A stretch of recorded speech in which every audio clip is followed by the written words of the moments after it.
皆さんこんにちは、シマリンです。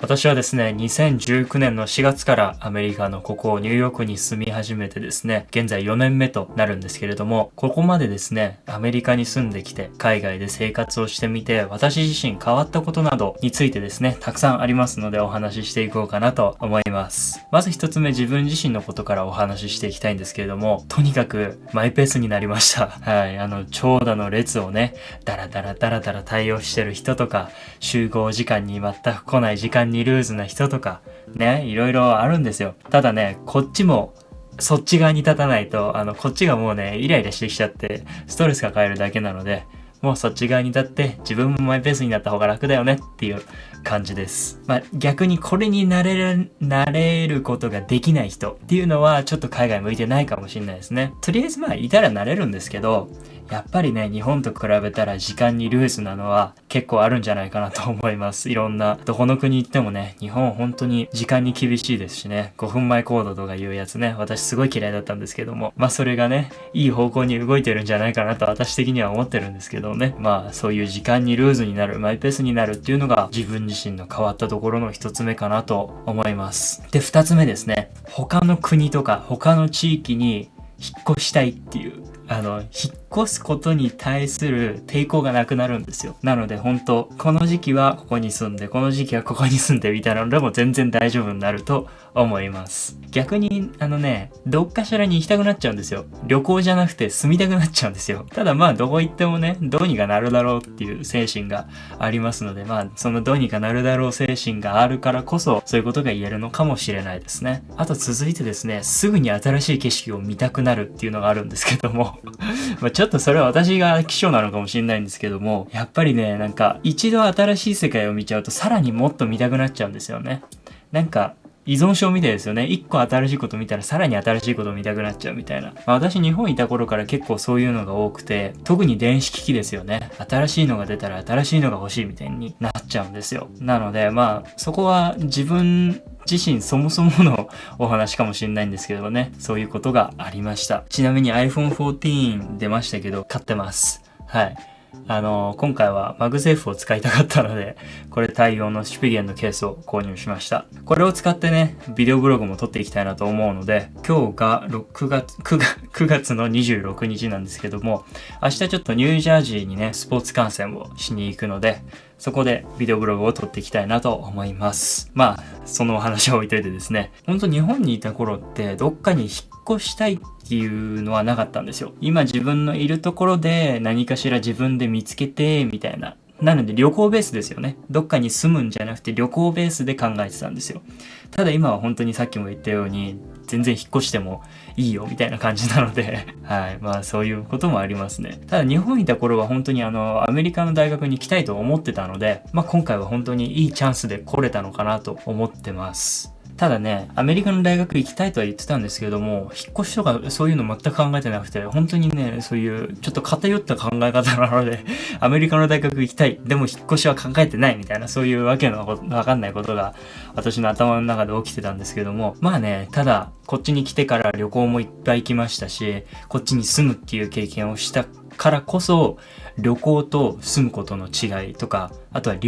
私留学行ってないんですけど、留学生の話とか聞いて、やっぱ住むのとはちょっと違うなというか、留学の方がね、ちょっと楽な感じに聞こえます。勉強大変とかそういうのはよく聞くんですけど、別にその辺は特に私気にしてなくて住むことが大変か大変じゃないかっていうことしか気にしてないのでね。その辺はね、本当に自分の中でそういう感情が芽生えたというか、そういう考えが変わったっていうのはね、結構いいところかなと思ってます。で、逆にそれがあるからこそ日本の良さにも気づくんですよ。日本本当にね、時間もしっかりしてるでしょ。電車もしっかり来るでしょ。マナーがしっかりしてるし、綺麗ですし、街も綺麗ですし、ご飯美味しいし、ここでかいっすよ。ご飯美味しいのでかいっすよ。こっちの日本食屋行っても本当の日本の美味しさはないですから本当に。ただその中で本当に美味しい日本料理屋さんを見つけるとめっちゃ嬉しいんですよ。ここうまいってなるんですよ。単純な思考になってしまうんですよね。食べ物は人をバカにしますね、本当に。私だけかもしれないですけど。で、続いてなんですけども、新しいスポーツにね、たくさん出会いましたね。日本いた時から野球は見てたんですけど、やっぱりメジャーリーグって、言い方あれですけど、人間っぽくないんですよ。人間じゃない何か、モンスター級の人たちが戦ってるみたいな感じで、なんか動き遅いのに力強いみたいな。そういうところがね、私にとって結構面白い部分かなと MLB を見てて思いますね。で、あとは日本にいた時から好きだったんですけど、F1 が私超好きなんですよ。F1 めっちゃ好きだったんですけど、周りに誰もなんかそういう感じの人が日本の時いなくて、まあしょうがないかなみたいな感じで、まあそんなことも考えてもいなかったんですよ。少ないっていうのはもうある程度分かってたので、それも私の世代でいるなんてそうそうないですから。ただね、こっちに来たら本当によく出会えますね。F1 ファン。全然レッドブルのキャップとかその辺でつけて歩いてる人とかいますし、結構いるんだなっていう喜びですね。で、私の友達の中にも F1 ファンがいるので一緒にたまにレース見たりとか、そういうのもしてますね。そういうの本当に楽しいんですよね。で、それも含めてですね、人との出会いが本当に面白いんですよ。面白い人がいっぱいいすぎて。まあ、これは本当にアメリカだからっていうのはあるかもしれないんですけど、ニューヨークですし、いろんな国から人が集まってるわけですので、まあその辺もあるかもしれないですけど、例えば私の友達の中で一番多いのとラテン系なんですけど、スペインとかエクアドルとかチリとかドミニカ共和国とか、その辺の国の人たちは本当に面白いんですよ。陽気なんですよね、そもそも根っから陽気で、もうとりあえず日光さえ浴びとけばハッピーでしょみたいな考えの人たちなんで、こっちもハッピーになっちゃうんですよ。で、そうするとずっと一緒にいたくなって結局その人たちとばっかりいるんですよね。で、逆にこっちにいる日本人と出会っても結構面白い人がいるんですよ。日本で聞いたことない仕事やってたり、日本では絶対こんな人と喋んなかったなみたいな人とも喋るようになったりするんですよね。で、その人間関係につながるんですけども、人間関係さっぱりしてるなと思うんですよね。人間関係パスって切れていつの間にか全く合わなくなったみたいな人とかね、私も結構いるんですよ。向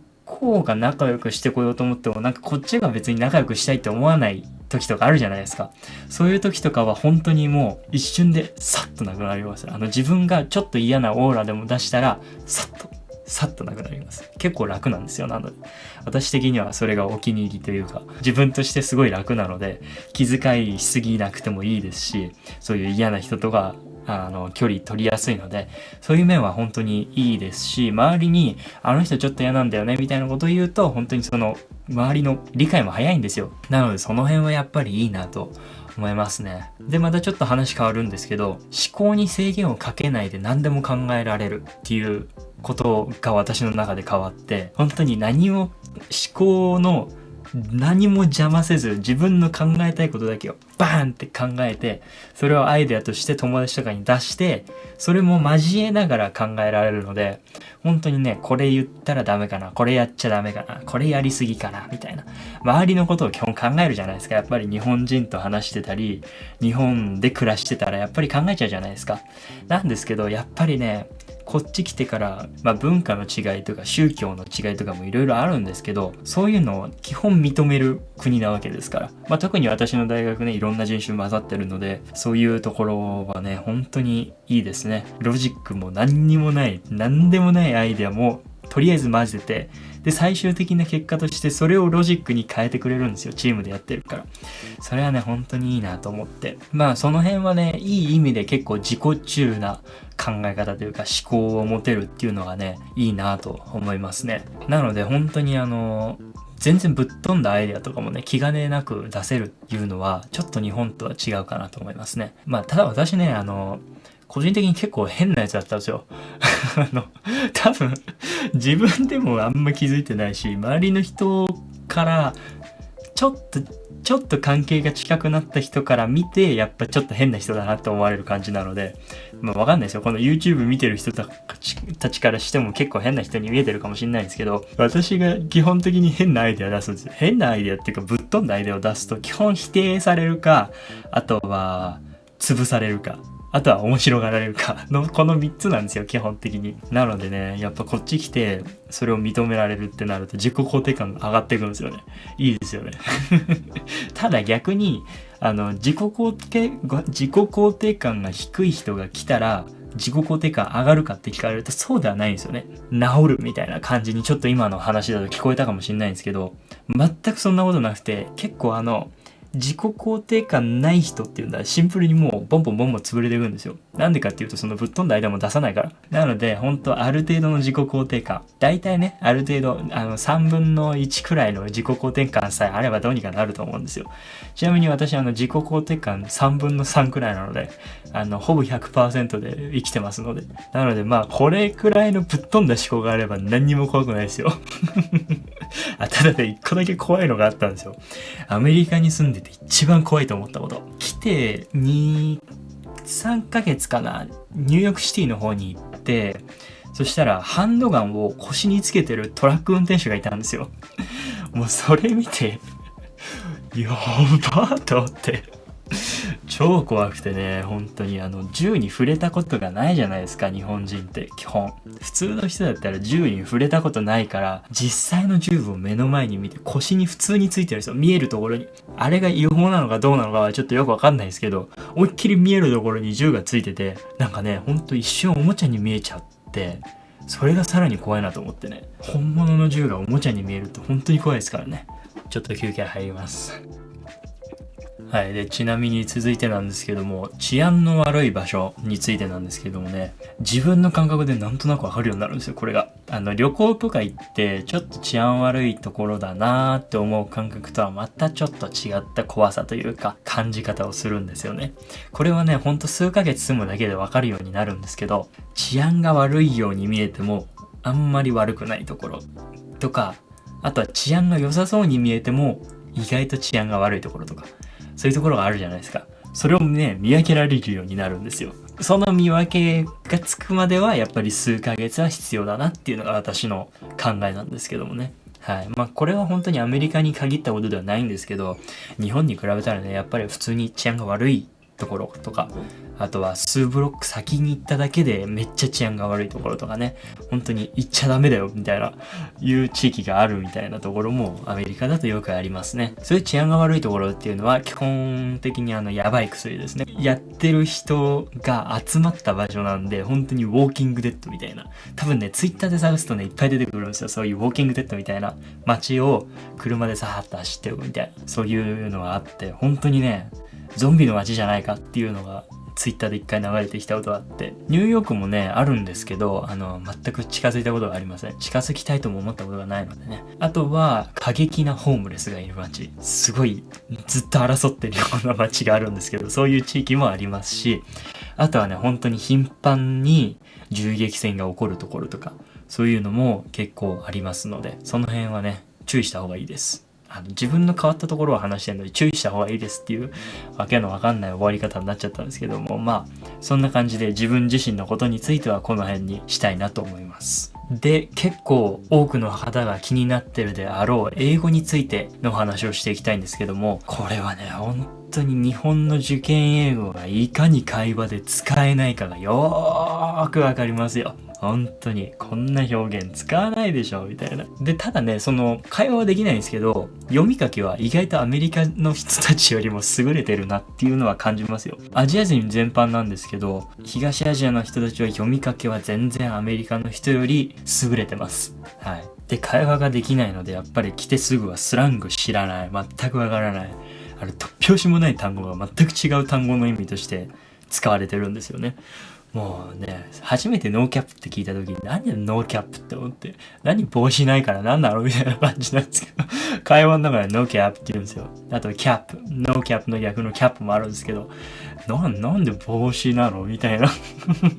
ことを思ってたんですけどね。まあそれは2回目くらいでもうすぐ意味が分かって、まあ良かったんですけど、まあそういうね、スラングが全く分からないっていうのはね、日本では確実に学べないですからね。ある程度制限が出ちゃいますよね。で、あと今、私結構こんな感じで話してますけど、私とかと比べ物にならないくらい身振り手振りが多い人が多いんですよ。本当に邪魔くせえよってぐらい全く話が入ってこなくて、おばさんとかに多いですね。そっちに気がいっちゃって全く話が入ってこないのね、本当にデメリットだと思うんですよね。こういうなんかずーっと話してる人とか本当にね、やめた方がいいよと思うんですけど、私の授業で習ったんですけど、アメリカというか英語の 93% はボディーラングイッチらしくて、パブリックスピーキングっていう授業で習ったんですけど、92% だったかな、残りの 8% が言葉だよって言われて、言葉 8% なのになんでこんなねえ、なんか頑張ってんだろうというか、困ってるんだろうというか、難しく感じちゃってるんだろうと思っちゃいましたよね。ただね、私そもそも、身振り手振り多い方なんで、日本にいた頃から、ちょっと前というか結構前に出して在住と留学の違いっていう動画あると思うんですけど、それ見てもらうとわかるんですけど、本当にね、もう、こうやってやって、こうやってやって、こうやってやって、こうやってやってっていうのが多いので、ちょっともう一回見てみてください。そしたらもう一回この動画に戻ってきてくださいね、もちろん。はい。まあ、そんな感じですね。あとはですね、ニューヨークだから特になのかもしれないですけど、いろんな英語の訛りがあって結構難しいなって感じることが多くて、特にね、インド訛りの英語とかはもうここ最近やっと理解できるようになったくらいで、たまにね、そのインド訛りの中でもちょっと変わったインド訛りがあって、それとかね、ごめんなさい、わかんないです、みたいな。全く聞こえない状態になっちゃって、そういうのはありますね。あとは私の友達とかもやっぱりラテン系が多いので、ラテン系の訛りになりますよね。お店によって働いてる人種っていうのは結構決まってきて、例えば韓国系のお店だったら韓国系の店員さんが多いですし、中華料理のお店だったら中国人の方が多いですし、あとはチェーン店でもダンキンはインド人が多いとか、ポパイズっていうフライドチキンのお店があるんですけど、そこは黒人が多いとか、あとはバーガーキングも黒人が多いとか、インド人も多いですね。なんかそういう偏りがあるんですよ。なんて名前だったか忘れちゃったんですけど、黒人の人の英語の名前があるらしいんですけど、ちょっとわかんない。ちょっと調べてみましょうか。エボニックス。アスクがアクスっていう発音になったり、なんかいろいろあるんですよ。結構ね、最初の方苦労したんですけども、最近全然大丈夫なんですけど、そういう訛りとかもあって、訛りっていうか癖なんでしょうね。アクセントの違いなので、そういうのがあるのでね、その辺はね、結構、個人的には面白いなと思って楽しんでるんですけど、さっきも言ったように私のラテン系の友達とかは基本スペイン語圏の人たちなので、そういうスペイン語訛りで英語を話したり、あとは英語を話してるのに急にスペイン語の単語が混ざってきたりっていうのがよくあるんですけど、それをね、彼らはスパングリッシュと呼んでます。はい。スパングリッシュね。なんかセンスいいですよね、スパングリッシュ。こんな感じでいろいろと変わったこととか気づいたこととかたくさんいろいろありますので、もし私本当今自分で思考を絞り出して話しただけなので、もし聞いてみたいことがあったらですね、ぜひコメント欄に書いていただければいろいろと、動画作ったりしていきたいと思いますので、ぜひよろしくお願いします。もしこの動画が面白かった、役に立ったと思った方は高評価とチャンネル登録ぜひぜひよろしくお願いします。それではまた次回の動画でお会いしましょう。しまりんでした。さようなら。